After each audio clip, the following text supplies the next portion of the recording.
అయితే దేవుని బిడ్డలు ఇలా ఉండాలి, లోకానికి మనం వేరై ఉండాలి. అన్యులు ఇలా ఉంటారు, వాళ్ళు అలా అలంకరించుకుంటారు, వాళ్ళు ఆ విధంగా ఉంటారు.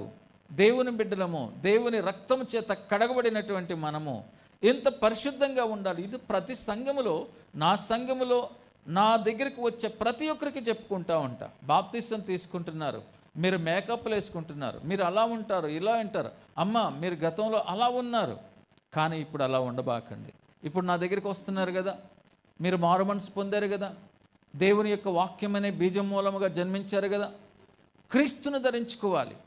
ఆ యొక్క యేసు ప్రభు ఆ స్త్రీ సూర్యుని ధరించుకొని ఆమె పాదముల క్రింద చంద్రబింబం ఉండట్లుగా, ఆమె 12 నక్షత్రముల కిరీటము ధరించుకున్నట్లుగా ఆ స్త్రీలాగా మనం ఉండాలి. ఒక పరిశుద్ధమైనటువంటి ప్రవర్తన మనం